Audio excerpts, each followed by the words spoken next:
Welcome to the Health Changers across the pond and back. And all of us here are passionate about helping people to change their health destiny. Today's topic is about toxins. And Frank is going to be talking about environmental toxins in relation to hormone disruption and obesity. Jayney's going to be talking about toxic relation, frenemies. And I'm going to be talking about environmental toxins, and Gareth is going to be talking about toxic attitudes. So lots to come. So let me introduce our amazing panel. This is Dr. Frank Sabatino, who's been plant-based, I think, since Moses parted the Red Sea. So he recently completed a book called Weight Loss, Compassionate Weight Loss for Life. He also has an online course called Lean for Life, The Science of Effective Weight Loss, and you can find more at drfranksabatino.com. We have Jayney Goddard, who's the president of the Complementary Medical Association, and she's one of the leading experts of natural anti-aging and integrative medical fields. And she's written several bestsellers, including Rewind Your Body Clock. I mean, please look at the woman. I mean, like, she looks amazing. Like, please, like, you're just incredible. And then we have Gareth R. Davies. And he helps others to reduce or eliminate high blood pressure, their medications, through his no meds method. You can connect with him at healthchangers.net. And I myself, I'm Jeanne Schumacher. I'm founder of Simply Plant Based, and I have several programs to help people transition to a plant-based lifestyle, including the Weight Loss Advantage. And we just launched the Pregnancy Advantage to help women get their bodies pregnant ready, or if you're having trouble dealing with fertility. So, Dr. Frank, you're going to be talking about environmental toxins in relation to hormone disruption and obesity. Take it away. Hi, good morning, everybody. Some time back, I was reading an article on obesity that made the point that it seemed that pockets of really obese people were found in close to industrial waste centers. And the idea in this article suggested that, well, maybe in these places where there's so much industry and all of that, it's possible that the lifestyles that they were living maybe entertain less activity, poorer food choices. Maybe that contributed to the pattern of obesity and weight gain. But what they discovered was that that was not the case, that in fact, as the industrial waste exposure, the environmental toxins from these industries went up, there seemed to be a direct relationship with the increase in weight gain and obesity. And so what came out of that is that many of these byproducts of industry, pollution, pesticides, things that are put in plastic bottles and wraps, in the metals that line cans, and we'll talk about those specifically, these chemicals are all derived from what we call fossil fuels, which are the very things we burn for energy. So the interesting thing is fossil fuels, as the name states, are coming from the bodies basically of old dead animals, fossils, in connection with decaying earth over eons of time. So because these chemicals are derived from the same oil and reserves that we burn for energy, these chemicals are basically very fat soluble, and they're derived from basically an animal source, old fossils. So what was observed is that when animals were exposed to these chemicals, various species, there was a disruption in their ability to reproduce. Their thyroid hormone production was affected. Their adrenal function was affected. So the endocrine system of these animals and their abilities to reproduce seem to be incredibly compromised by exposure to these kinds of chemicals, these fossil fuel derived chemicals. And the interesting thing is that because they are, if you will, derived from oil reserves, they are what we call fat soluble. So they're able to dissolve in an oil medium. They're able to dissolve in fat and oil. So when these chemicals are put into the bodies of all mammals, including us, our bodies, in their wisdom, do something pretty amazing. We know that these chemicals can create a toxic effect on brain and hormonal systems and heart and liver and kidney. So when you're exposed to them, the body in its wisdom will try to dissolve these chemicals in the best oil reserve that it has. And that, of course, is our fat tissue. So all the visceral fat and layers of fat in the body become a storage depot for these remarkable environmental toxins and chemicals. And it goes even a step further. We find that because the body can protect us against the damaging effect of these chemicals, not only do we store them in fat cells, But when we are exposed to them, these chemicals will stimulate baby fat cells in the body to grow into mature fat cells. So it will remarkably increase body fat percentage and weight gain. So there's a whole body of evidence now addressing these chemicals derived from industry as what are called obesogens. So they're both considered hormone disruptors and now chemicals that promote the ongoing process of obesity. And again, the compounds come in several different flavors. You get things like bisphenol A, BPA, which shows up in, of course, water bottles, plastic wraps, the metal casings of cans. You get things called phthalates that are involved in the plasticizing industry, all the making of plastics. Then you got these polychlorobiphenyls, these PCBs, that are found in many of the pesticides. So the bottom line is these byproducts are found very prevalently in industry, and they have very long-term effects. For example, there are data to suggest that babies that are breastfed, when mother's milk has a higher PCB content, they have a remarkable increased weight and size at puberty. So think about how a baby being in utero and then breastfed in those early stages, as much as 10 to 15 to 20 years later, are showing an impact on obesity related to that early exposure. So it's a remarkable long-term effect. The increase of phthalates in the plasticizing industry that is found in urine, for example, the urine levels as they go up, we see an increased weight size, an increase in insulin resistance, and a dose-related effect on diabetes. So, and that happens even in much later years. So the impact of these exposures can have an impact not only in present time in terms of weight gain, but creating effects that can manifest, in some cases, decades later because of their ability to be stored in fat tissue that can then be released over time.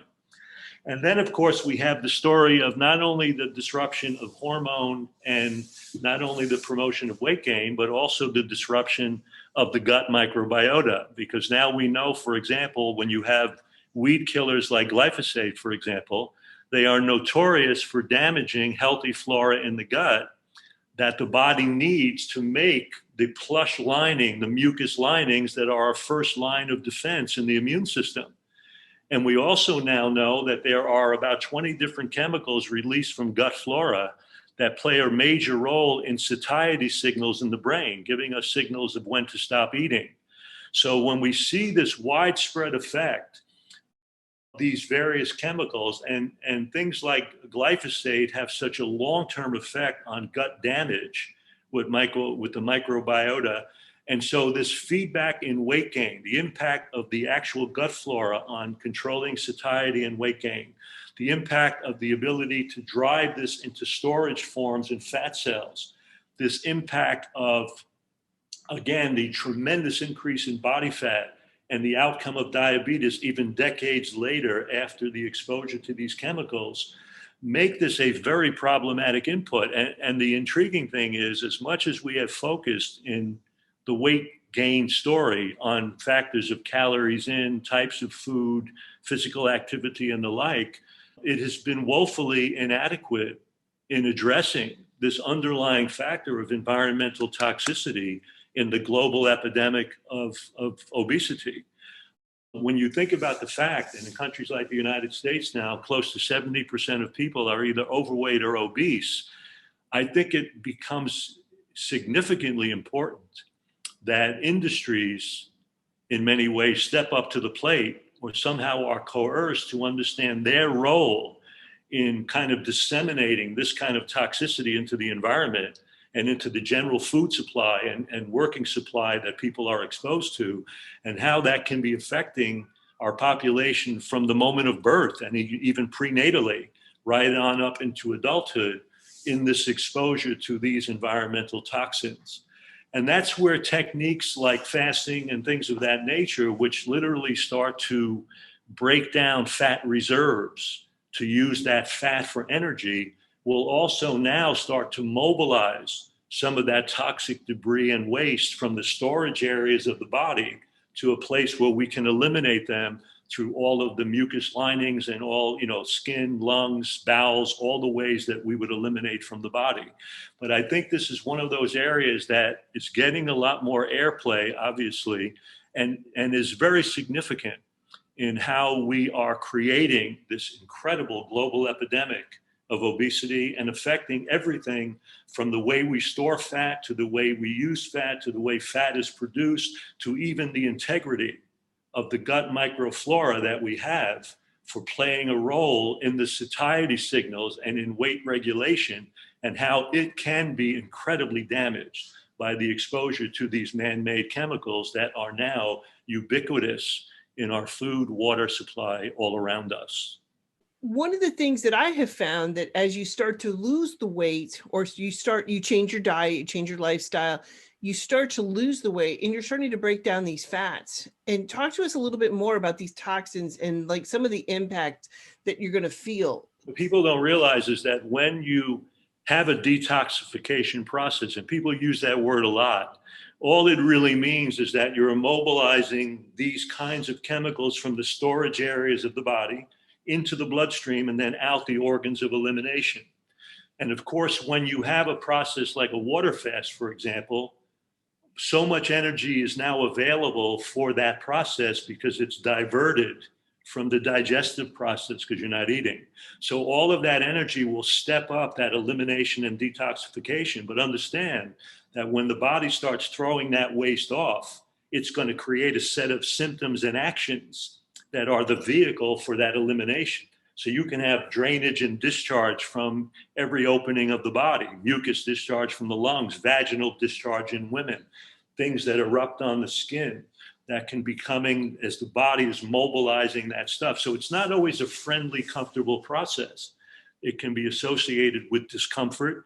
It can be associated with pain. And of course, in our culture, whenever we have any of that discomfort or pain, we want to suppress that with some form of medication or treatment, when in fact, that may be the only thing saving your life in that moment of time. But just understand that the process is energy demanding. It will use the vehicles of the body, the vehicles of elimination, the organs of elimination. And it is a process that is in our best interest, but it can be associated with signs and symptoms of discomfort. So Frank, apart from water fasting, what else can people do to avoid or to make the best of themselves in toxins all around them? Yeah, it's not even about going to a more extreme process of elimination like fasting. I mean, if you think about people coming from a more conventional way of living and eating, and even moving into a more plant-focused approach, that movement alone is going to be big enough that's going to start to promote those changes. I mean, people will sometimes do things like juice programs or smoothie programs or fasting programs, but truthfully, for most people, just making the change from their conventional way of living and eating to the more natural approach, plant-centered, you're going to already see this process of elimination start to begin. And we see it when people come to centers because they'll start having headaches and discharge and things just by making the dietary change. So I would just say getting on a good track. This is also another reason why eating more organically has value, not only for the nutrient value, but if you think about it, now we know that if you have these sprays and man-made chemicals on these plants, they themselves are feeding a whole level of disruption on a hormonal level, on a weight gain level, and so on. So that's why people try to adhere to, the clean 15 and the dirty dozen and these things that have all been published that people can get to online talking about the most heavily sprayed crops. I tend to recommend that when you're eating plants that grow close to the ground, get them as organically as possible. So all of those ground plants have kind of shorter root systems so that when they're sprayed, those chemicals will seep into that root system and into the body of those plants. So all of the lettuces and celeries and tomatoes and cucumbers and all of these things, in my opinion, should really be as organic as possible and to try to avoid any exposure to these sprays. And that's why also the GMO foods have to be avoided because they tend to be the most heavily sprayed. They were really created by Monsanto, those seeds, to be weed and bug resistant. So what happens is a weed killer and bug resistant, so they wind up getting sprayed even more So that's why these heavily GMO crops like corn and soy and canola oil and things of this nature, if you're going to use them, they need to be as organic as possible to avoid as much of the exposure to these organic solvents as possible, these weed killers and pesticides. And again, this is something we can all do. And this also plays into household products. And I know Jeanne's going to talk about that too. So the bottom line is, our exposure to these chemicals needs to be addressed. We can do it in food supply. We can do it in certain ways that way. We're going to have a certain amount of that exposure in environment, even in connection to the digital things that we use and computers and so on and so forth. There's going to be things in air and around us. It's a tricky thing, but, as much as you can control it by the food supply you're eating and those kinds of things, the better off we all are. Very interesting, actually, over here in the UK and in Europe. Back in January 2020, we were all going, yay, fantastic. They're actually taking the BPA out of till receipts. I don't know if the viewers will know, but BPA is in till receipts. Any kind of thermoprinting device uses BPA as part of the process. So we were all going, happy days, this is good, but unfortunately, a lot of people don't realize it's been replaced by BPS, which is just exactly the same sort of problem, but under a different name. It's one of those things that people have to look out for. Don't touch your till receipts or any kind of thermoprinted material. They're finding, you were saying about people living near toxic dumps and so on, but actually they're finding people that live near paper plants are having the same obesity issues as well, and general kind of chronic disease issues. And the other thing that has been very much in the news over here in the UK is the other plastics and the plasticizers in tea bags. So I'm sure that you guys are going to talk about that. But yes, I don't know if it's come up on your radar in the USA and where you are, Gareth, in the far frozen north. But yeah, we've got major problems with tea bags. And of course, for Brits, that's a big issue. Thank you, Jayney. Tea bags. Wow. That just opened up a whole new world for me. Wow. Okay. Well, let's move on to your topic, toxic relationships, frenemies, and how to audit these out of your life. Well, we normally talk about, obviously we talk about detoxing an awful lot, don't we? And the problem is that a lot of people don't, we think of detoxing as being a very physical thing, as we've just covered, obviously, with Frank. But a lot of people don't really talk too much about the emotional side of things. And I know that Gareth is coming on to that. But something I wanted to touch on just very, very shortly today, I won't go on too long, but it's just something that keeps cropping up for me with the topics that I've been asked to write about recently.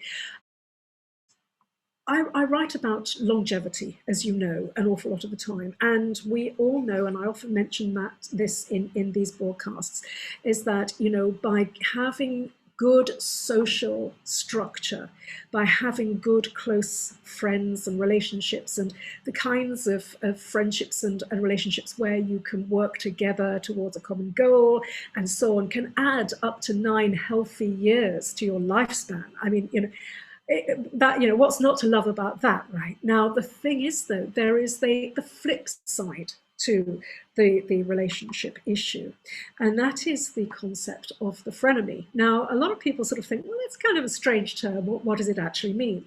Well, one of the things, I'm just starting a spring clean challenge for people. It's called the 21-day rewind challenge. It's starting at the beginning of April. It's totally free for people to get involved in, but essentially what we're doing is we're kind of looking at ways of spring cleaning our lives and getting rid of anything that's unnecessary. And that includes looking at your friends and family type of situation, whether there are any relationships that actually might not be as supportive to you as they possibly could be. So what is a frenemy? A frenemy is somebody who you think is a friend, but for some strange reason, you'll spend time with them or not. as the case may be, like in lockdown, for example, over here. So we don't really see people at all. But in normal circumstances, a frenemy is somebody that, you know, you could talk to or spend time with, and they leave or you leave, and you just feel completely drained and you can't quite put your finger on it. They may sort of have these little digs. They may sort of say things to you that are uncomfortable, and then they'll say, oh no, only joking.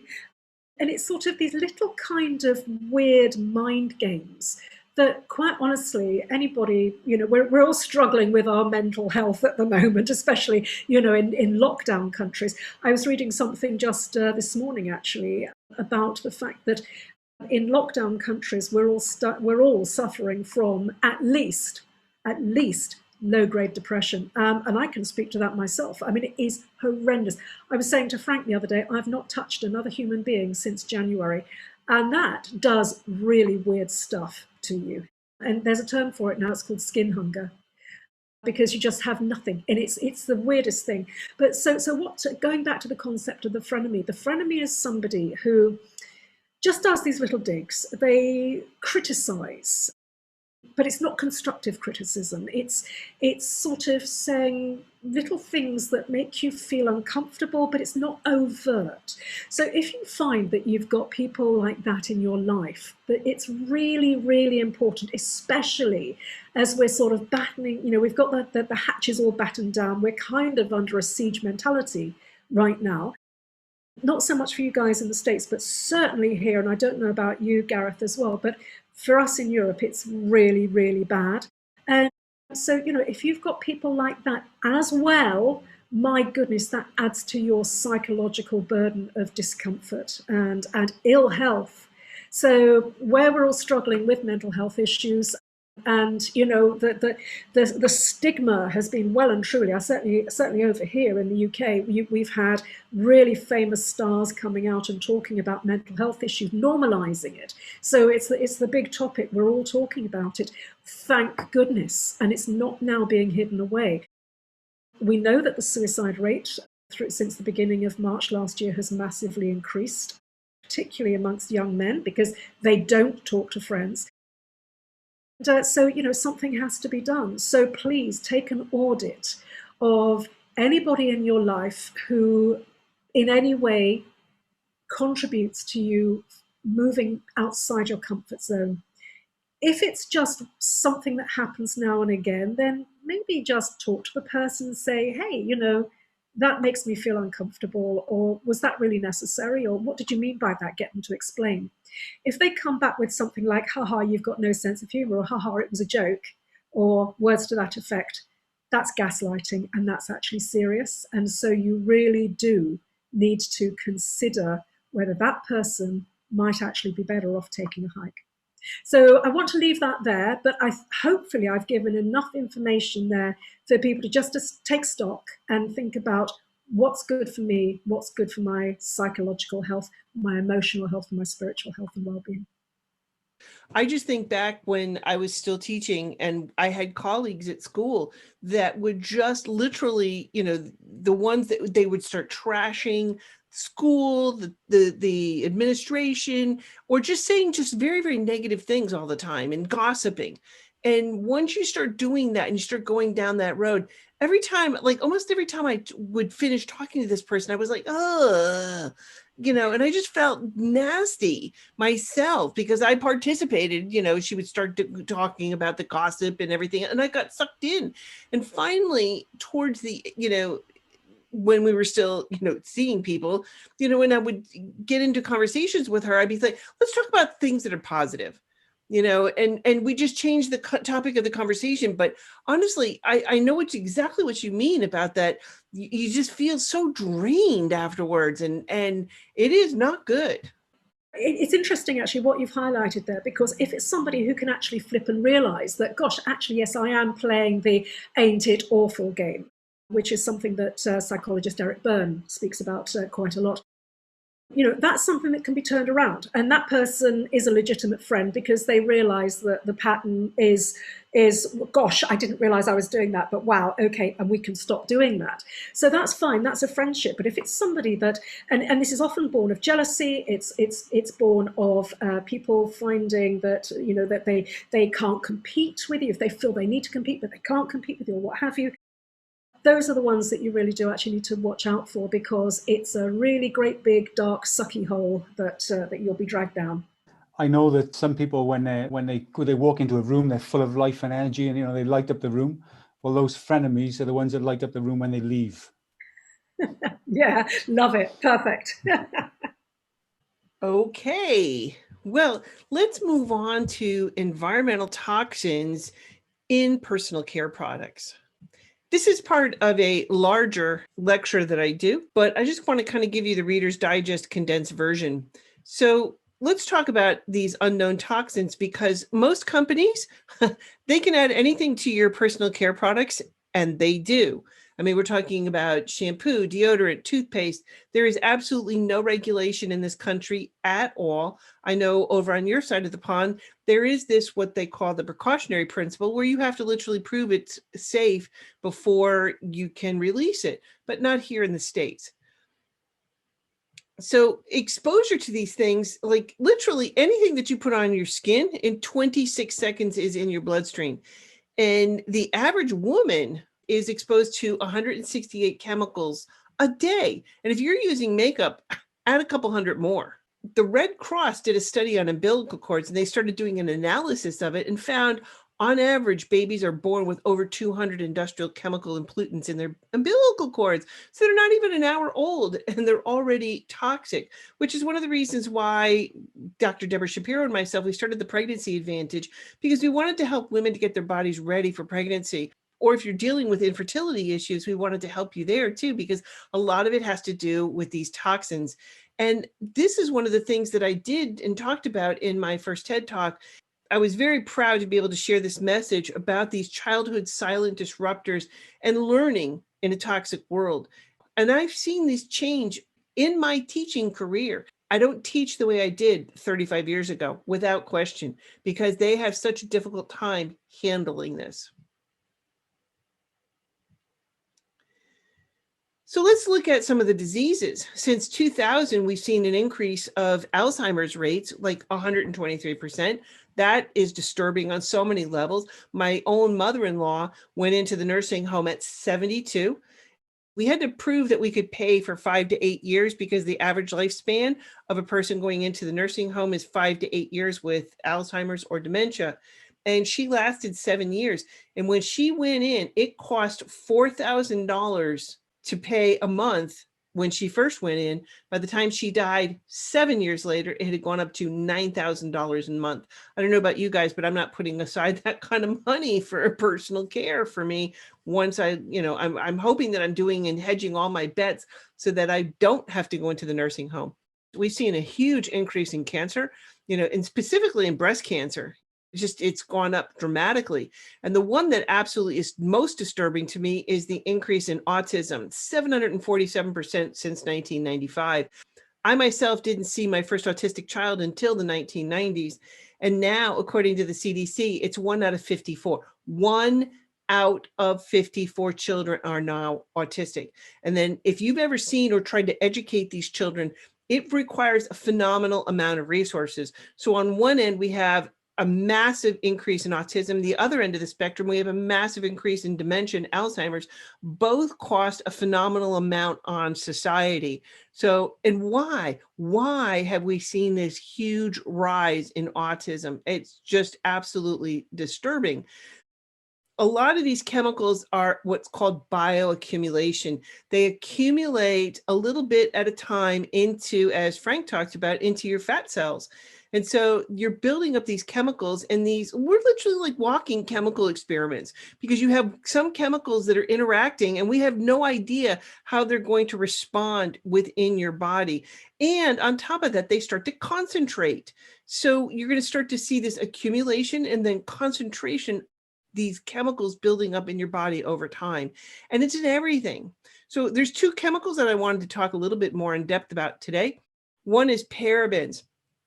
And so this is the ending on a chemical family. So like there's methylparaben, butylparaben, propylparaben, it doesn't matter. This is a petroleum product, and you're going to find it in everything. And as Frank talked about, this is an endocrine disruptor, and our whole body runs by hormones. And these are chemicals that can interfere with that. And it could cause so many massive problems, especially if you're trying to conceive or have a healthy baby. Let's put that on the table, because it disrupts your hormone functions. It's such a huge issue. There's just so many things that are related to this. And the problem with parabens, here's what happens in your body. Your body thinks it's not, but your body thinks it's estrogen. And so that's going to have an impact on any kind of hormonal diseases within. But for most women, it's going to have an impact on your reproductive system. And in many cases, you get breast cancer. The other group that I wanted to talk about was phthalates. And this is, again, another endocrine disruptor. And it's typically hidden within the word fragrance. They don't have to legally put anything on the label as to what it's in, but they say, oh, no, it's proprietary information. I don't want my competitors to know what I'm using. Oh, please stop that. You can give whatever you're using or creating to an analytical chemist, and they can tell you in 10 minutes or less what's in that. Please stop it. If there's anything that you take away from this, please make sure that you're using fragrance-free for everything, for like laundry detergent, things like that. You want to make sure, because that's where you're going to find a lot of the phthalates. But it's used everywhere. There's shower curtains, vinyl, upholstery, what Jayney was talking about, the receipts, when you go to the grocery store. So you want to make sure that you're not handling those things. And I feel bad for like some of the kids that are working in like the grocery stores, and they're handing these receipts to you. Please wear gloves. That will at least help block it. But you're right. They are changing the BPA to just another one. They just basically broke off a little piece of the molecule, replaced it with something else. And now legally they can say it's BPA free, but in reality, it's not. And so you guys have to be the judges and think about what is actually happening within your body. You have to make these choices, and you have to be kind of a chemical advocate for yourself. So there is ways that you can do this. The full-blown lecture you can find on my website, simplyplantbased.net, under events. And I pretty much offer this several times a month. So if you want to hear the full-blown lecture, you can sign up. This is a free lecture. So I just wanted to talk a little bit about these two things, but there are solutions.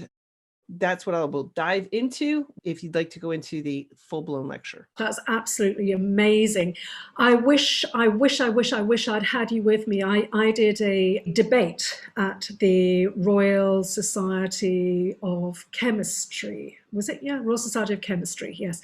No, chemists, Royal Society of Chemists, which is, over here we have these Royal Societies, Royal Society of Medicine and so on and so forth, and they're very, they're all sort of the great and the good, or even maybe they're not so great. And do you know something? It was very interesting. I was invited to speak for the natural health industry and sort of natural cosmetics and sort of natural products and so on.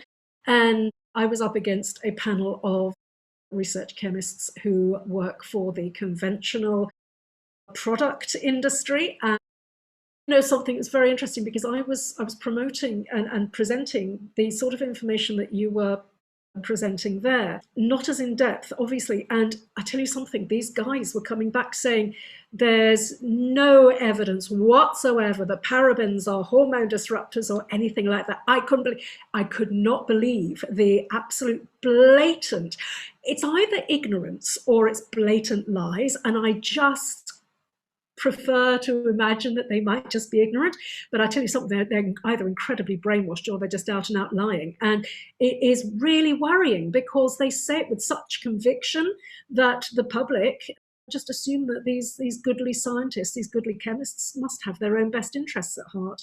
I'm not arguing with you in any way, shape, or form. I remember back when they came out with, it's called Toxic Toys, on the cover of Time magazine.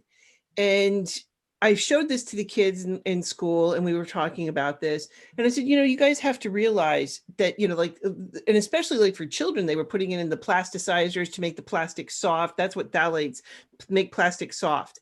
And so the kids were, literally getting like toxic lollipops. I mean, everything goes into a child's mouth that's a baby, and they're like sucking on these toxins. And it definitely was having impact, and you saw it. And so then 2 weeks later, there was a rebuttal, like in the editorial, and saying, oh no, there's nothing wrong with them. There's no evidence, and yada, yada, yada. And then like you as a consumer are caught in the middle. So you have to make these decisions for yourself and be somewhat educated. And that's where the environmentalworkinggroup.org, they have a lot of information that can help you to make these decisions so that you can make an educated decision for yourself. You were up against a team of chemists, you say, Jayney, yeah? Yes, that's right. Yes. Yeah, it just reminded me, you know what they do with dead chemists, don't you? What's that? Bury them. That's really good. I'm gonna steal Just that. remember that one, yeah, for next time you're in front of them. Definitely. Yeah. Well, let's move on to toxic attitudes towards change, towards food, towards learning with our own Gareth. Yes, thank you very much. Well, you've heard about toxins in fossil fuels from Frank, and toxic people from Jayney, and also personal care products from Jeanne. But all of those things can be lessened or made worse by your own personal attitude, in my opinion. Having a toxic attitude, you might not even understand it. You might even realize how powerful it all is. I first started understanding that when I read this account maybe 20 years ago, and it was about a guy who was working in a wagon, unloading a wagon. It was a cooler wagon, a temperature controlled wagon, and him and a couple of his mates were doing similar things, working on a number of them, and they didn't realize he was still in there, and they closed the door at night at the end of the shift, and the wagon was empty, but the guy was still in there. But they closed the door and they went off. This chap, must have just been terrified, being locked in there. And the reason they knew what he was like, because he started scratching eventually on the walls of the wagon, that he was freezing and he was going to die if no one came in the next hour, and blah, blah, blah. And he did actually die. They came in the next day, they opened it up, and this guy was there.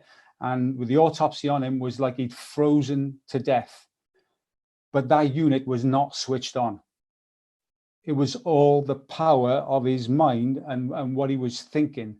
And that is how powerful our mind is. And used in a negative way is just going to make all the things you've heard today a lot worse for you. So let me just run down a couple of things, and I'll just go over them briefly. What is I like to ask people, like I'm having a conversation with you, is what is your attitude towards sleep and rest, for instance? Is it, I can get by on 4 hours, or 5 hours a night. It's no problem for me. Margaret Thatcher did it. I'm sure there's lots of other. Donald Trump only sleeps 5 hours a night or whatever. Maybe there are some people who can get away with that on a long-term basis, but most of us can't. There's a reason we feel tired in the morning. Is it's good for us to have 7 to 8 hours sleep a night. How about exercise?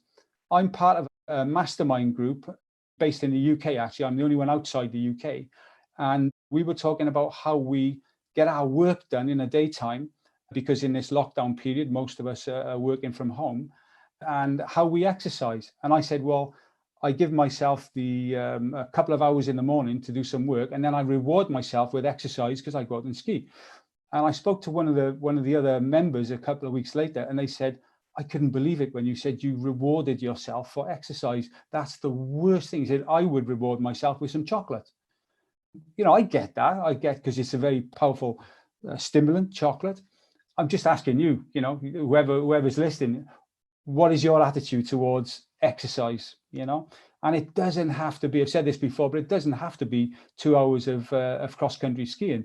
It can be going for a walk for 20 minutes, but what is your attitude towards it? How about to be learning?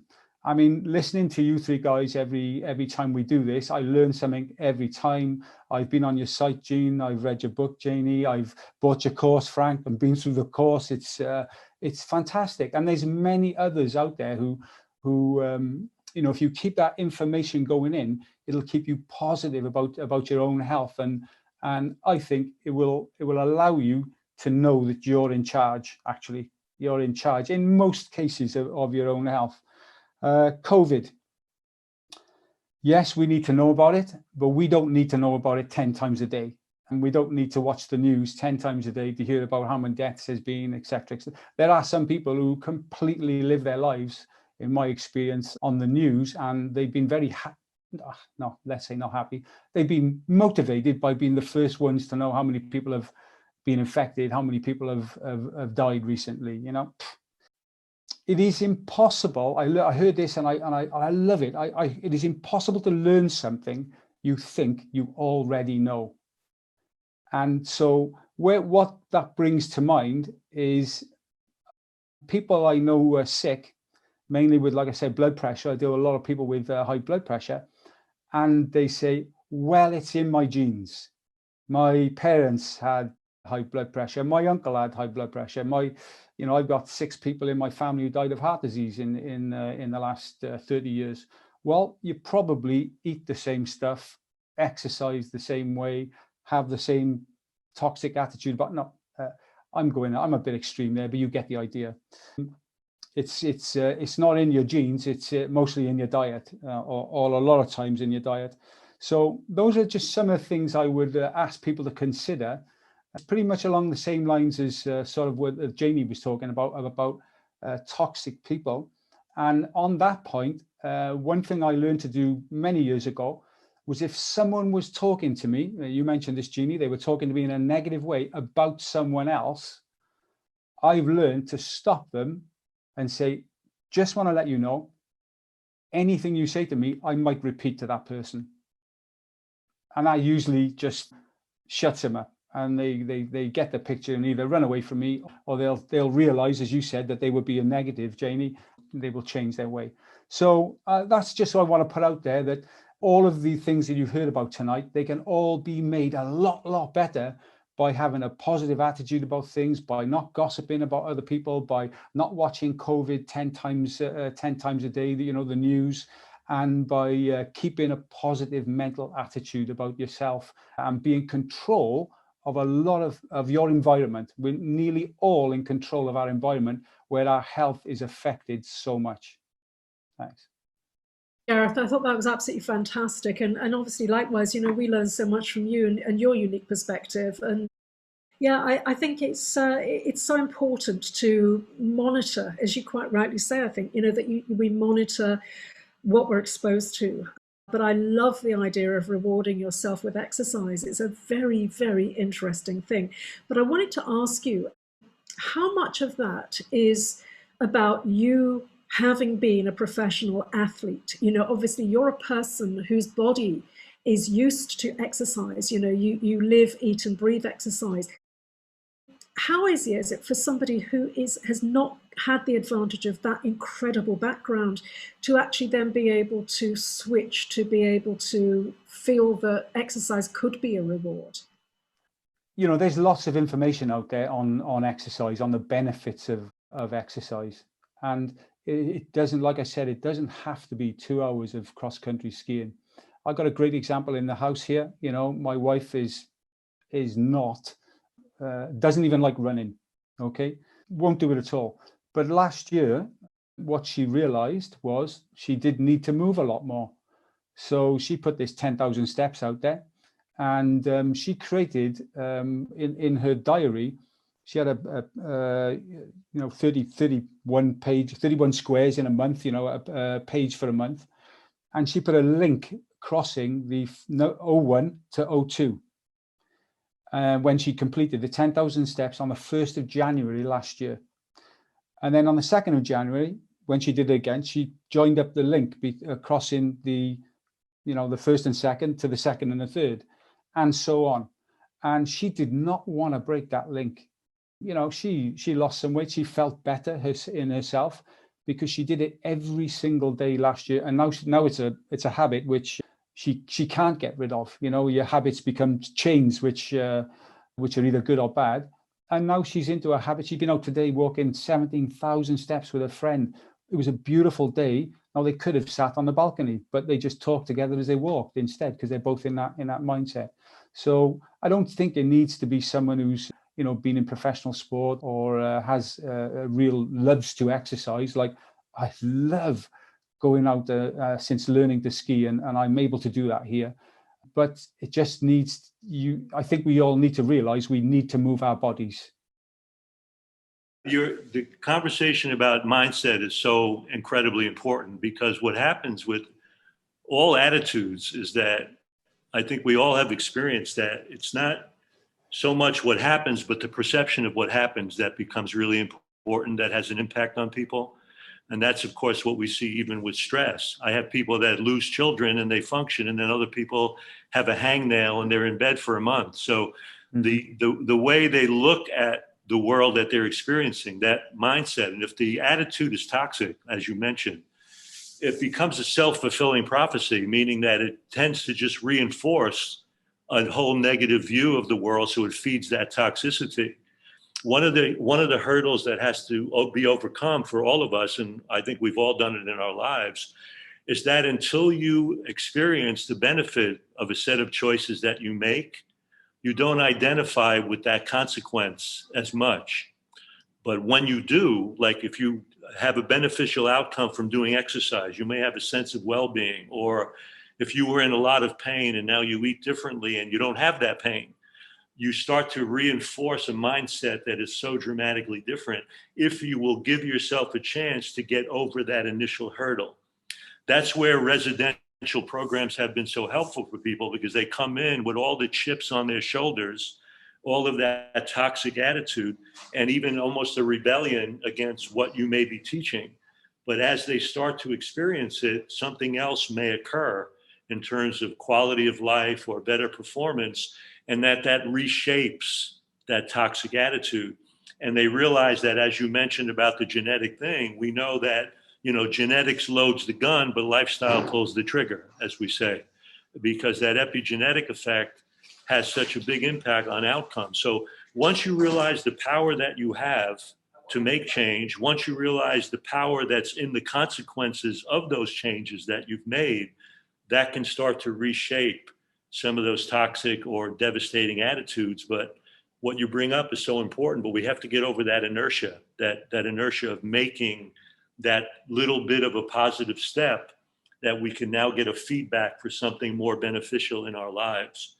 And I think if people understand that and give themselves that opportunity, they will start to really reshape those toxic attitudes and those negative thought patterns that are holding them back. One of the things I found most powerful, talked about the Mastermind group I'm part of earlier, and it's nothing to do, it's not a health group, it's a business group.